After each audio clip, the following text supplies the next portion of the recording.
நண்பர்களுக்கு அன்பான வணக்கம். இது எங்கள் பக்கத்தில் ஒரு 6-7 கிலோமீட்டரில் இருக்க ஆத்தூர் கிராமம். அங்கே ஒரு கம்பெனிக்குள்ளே ஒரு நீளமான பாம்பு நுழைஞ்சிருச்சு அப்படின்னு மதிய வேளையில் ஒரு சகோதரி தொலைபேசியில் அழைக்கிறாங்க. அந்த மீட்புக்காக தான் நம்ம குழுவோடு அங்கே போயிட்டுருக்கோம். இந்த ஆத்தூருக்கு பின்னால் எருமையொட்டி பாளையம்னு சொல்லி அங்கே ஒரு காப்பு வானம், அது ஒரு வனப்பகுதிக்கு சொந்தமான இடம். அந்த மாதிரி சூழல் உள்ள கிராமம் தான் அது. இங்கே பாம்பு வர்றதுல எவ்வித ஆச்சரியமும் கிடையாது. இது லைட் வெயிட்டடா இருக்குங்களா? இது மட்டும் வாட்டர் ப்ரூஃப் பண்ணதா? ஆமாம், வாட்டர் ப்ரூஃப். இது மட்டும் எடுத்து வச்சுருக்கீங்க.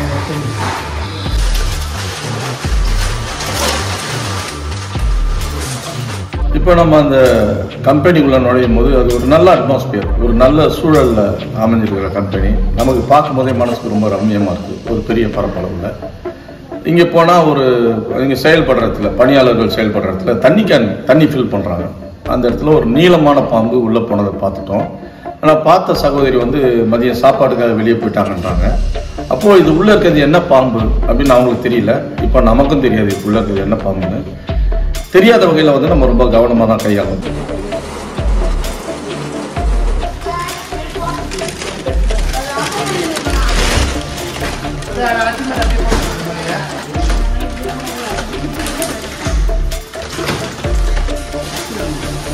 நிறைய இங்கே வாட்டர் கேன் தண்ணி ஃபில் பண்ண வாட்டர் கேன், அப்புறம் சின்ன சின்ன பாட்டில்கள், இந்த 5 ரூபான்லாம் வைக்கிறாங்க இல்லையா, அந்த பாட்டில்கள் இதெல்லாம் ஃபில் பண்ணி அது ஒரு தரமான கம்பெனி. நிறைய வச்சுருக்காங்க அந்த சரக்கு. இப்போ இதுக்கிடையில தான் பார்த்தோம்னு சொல்கிறாங்க. நமக்கு இந்த வேலை கொஞ்சம் பெருசாகி போச்சு. எல்லாத்தையும் அகற்றி விட்டு அப்புறம் தான் நம்ம பாம்பை பார்க்க முடியும். நம்ம தம்பிகளும் எல்லாருமே ரொம்ப வேகமாக வேலை செய்கிறாங்க. அங்கே இருக்க 1-2 பேர் கூட சேர்ந்து உதவுறாங்க. சில பேர் ரொம்ப தூரமாக நின்று பார்க்குறாங்க. ஏன்னா பாம்புன்னா ஒரு பெரிய ஒரு பதட்டம் இருக்கும் இல்லையா, அந்த மாதிரி பதறவங்க கொஞ்சம் தூரமாக வந்து அப்சர்வ் பண்ணுறாங்க என்ன நடக்குதுன்னு சொல்லி. ஒன்று அகற்றிட்டே இருக்கும். அது கொஞ்சம் நேரம் எடுத்துக்கிச்சு. இந்த பாம்பை நம்ம கண்ணால் பார்க்கறதுக்கே கொஞ்சம் நேரம் எடுத்துக்கிச்சு.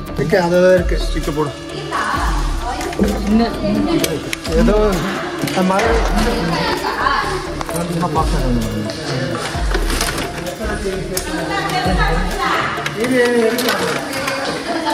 அங்கிள் அமைக்கிட்டாரு.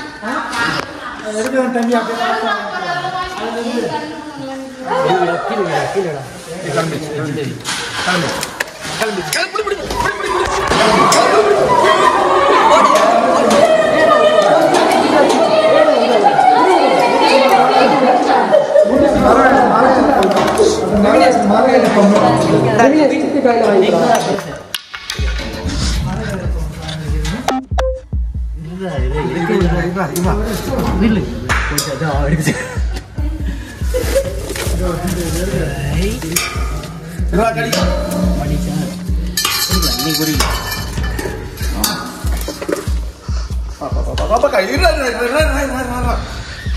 எப்படியாவது வாழை எடுத்துக்கணும்.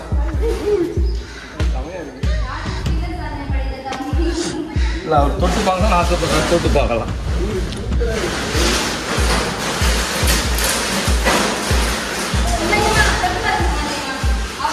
ஒரு பெரிய போராட்டத்துக்கு பின்னால் இந்த பாம்பு பிடிப்பட்டது, மீட்கப்பட்டது. பின்னால் அதை விடுவிக்கிறோம். அதையும் இந்த பதிவில் பார்க்குறோம். பிடிச்ச உடனே அப்படியே அங்கே இருக்கிற குழு அப்படி கொஞ்சம் கலைஞ்சி போகிறாங்க. அது ஒரு பதற்றம், அந்த ஒரு ஒவ்வாமை பாம்பு அப்படிங்கிறது.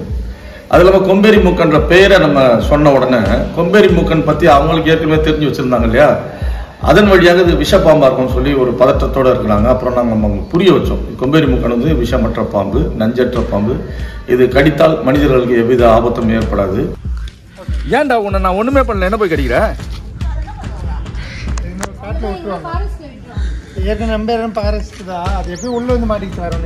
இதை பற்றி என்னெல்லாம் கட்டுக்கதைகள் இருக்குன்னா, இது ஒருத்தரை கடித்து விட்டால் அந்த மனிதர் இறந்து அந்த பிணத்தை கொண்டு போய் சடலமாக சுடுகாட்டில் வச்சு எரிக்கிற வரைக்கும் இது மரத்து மேலேருந்து பார்க்கும்.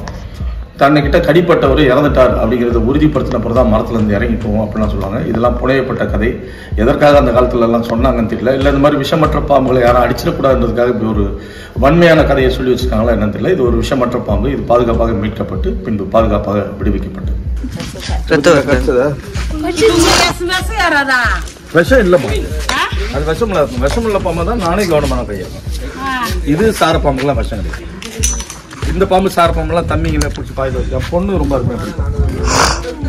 படிக்கிறாங்க.